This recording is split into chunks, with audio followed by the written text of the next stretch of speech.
We would like to welcome you to our little talk, 3G Investigations,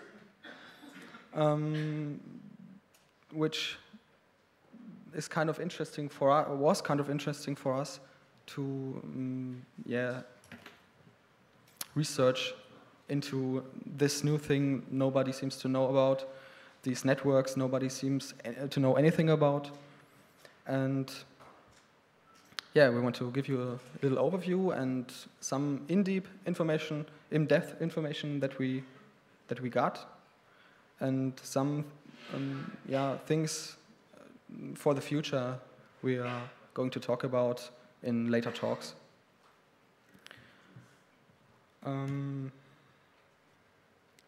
Sometimes in the past, we dreamed of ubiquitous communication, and radio technologies should help us. But we had some difficulties with congestion control of the TCP protocol and the bursty nature of failures on radio Wi-Fi links.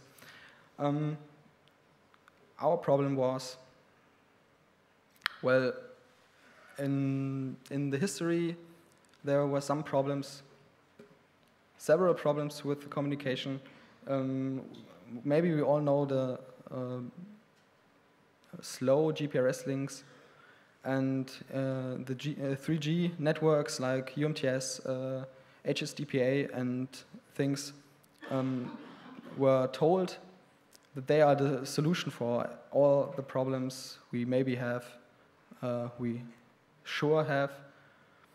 And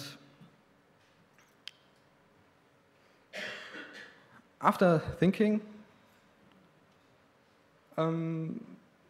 TCP with selective acknowledgements, the RFC2018, was found and was created.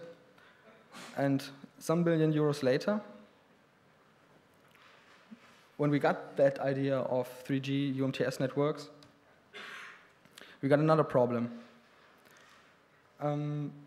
We got strange delays, obscure packet losses, and nobody seems to know why we got that. If anyone tried to use some of the UMTS services to date, might have experienced some of that things, strange delays. It's really, really slow. Packet losses everywhere, and well, nobody can tell you why. Nobody can tell you what happens. Nobody can tell you why it happens. And that's the point of our interest. We want to know why, what, and how we can shift around that. So, the contents of our little talk.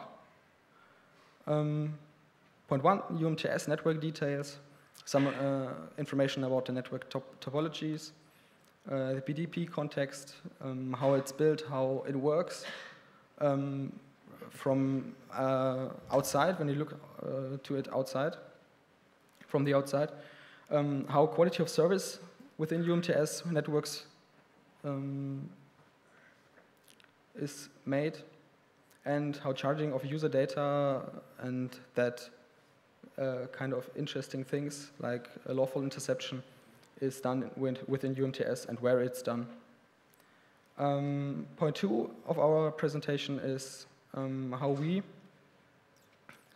try to get into these networks and how the networks are realized.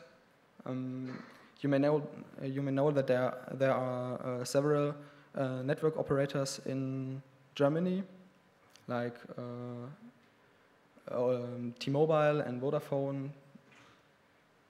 And we did some basic measurements and had some information, some ideas about advanced measurements. And then in the last part of our presentation, we want to give you some information about how you maybe shift around the problems, how you could maybe in the future do some more sophisticated solutions than just opening a VPN or something. So my colleague will tell you something about UMTS network details.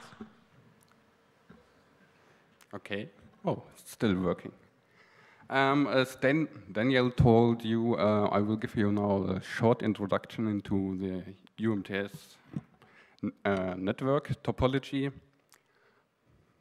Go on. On the left side, you see, I hope you can see it.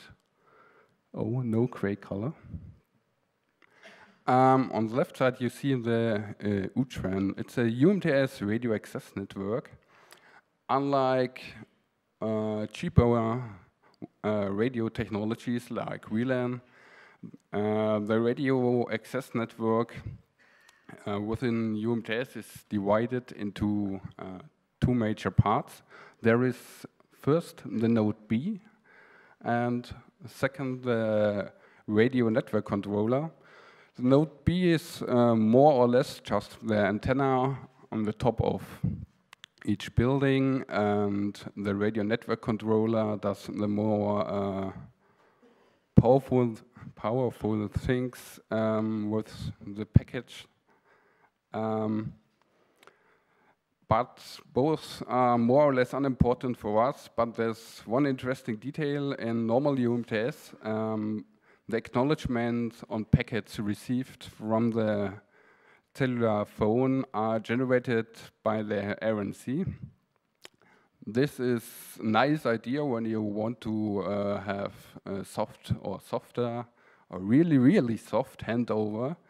It's all possible with UMTS, but it's very slow. UMTS will take up about 80 milliseconds to detect a packet lost, and this will have a deep impact on the performance of our network later on.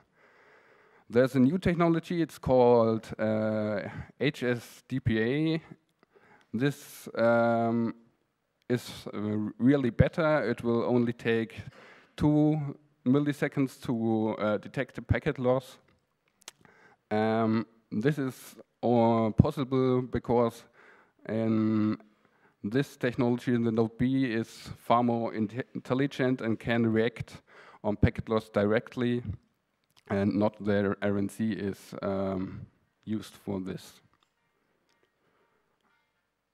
The next important part of our network is the serving GPRS support node, or SGSN. It's more or less responsible for session setup and management, mobility management, subscriber database management, and charging of the radio network usage. Also not really important for us. Only the last thing will be interesting later on, the charging functions of UMTS. So keep this in mind. And the last thing on this slide is a GGSN, or Gateway GPS Support Node. This is rather interesting because this is more or less the gateway from UMTS to the normal networks, like the internet, or to your VPN, if you have a contract with your UMTS provider, or for the IP porno movie subsystem, or soccer subsystem, or just multimedia subsystem.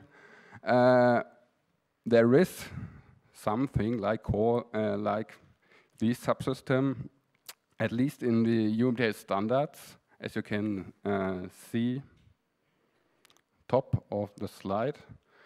If you will just go to Google and type in the 3GPP-TS. May I interrupt?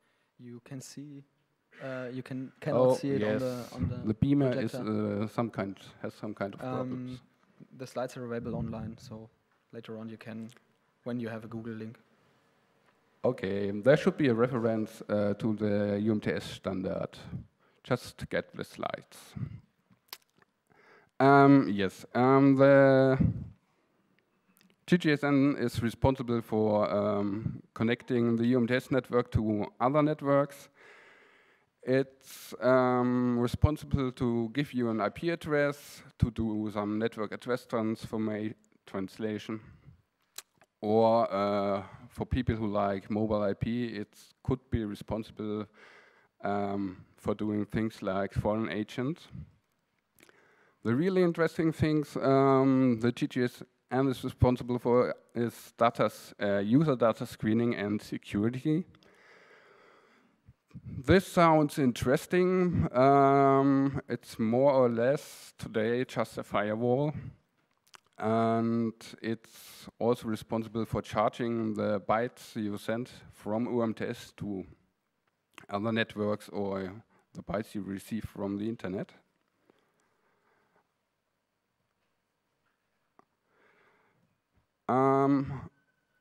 Next thing is the packet data protocol context. This is more or less a tunnel.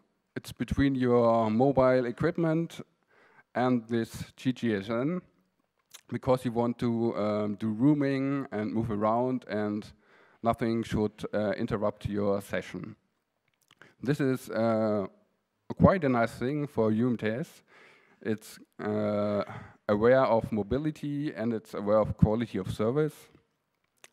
You can even have more than one of these contexts, but you have some problems with the design of the PDP context, which will be on the next slide. Also, there's no possibility for the mobile device to initiate a context modification. The mobile device can set this tunnel up or can take it down, but if it's set up, there's no possibility to change any of the details of this tunnel. And again, another tunnel is used, or some people just call it PPP, to do another session context between your mobile device and the GGSN. There's not really any kind of use for this, but provider like PPP, as you can see at home with your DSL, there's also, PPP over Ethernet, but there's no use for it, really. Okay, the PDP context, as I told you, is characterized by the network address. It can be an IP version 4 or version 6 address, or an IP version 6 prefix. This sounds interesting for us. Cisco also supports network behind mobile feature. There can you just add routing entries in the GGSN and have more than one IP address on your mobile device. As far as I know, no other vendor supports this feature today. You all may know from UMTS or GPRS these access point names. It's just the endpoint of a tunnel where you want to connect to. It's some kind of a DNS name for the GGSNs, because when you set up your session, you don't want to connect to a specific GGSN, but to a GGSN which can handle your connection with a special service or something else. Vodafone has, as far as I know, 2 access point names. The old one, wap.vodafone.de, or the newer one, web.vodafone.de. T-Mobile, I think they only have the internet.td1.de access point name, and last but not least, the QoS level is also characterizing the PDP context, and this is a bit problem, because it's nice to have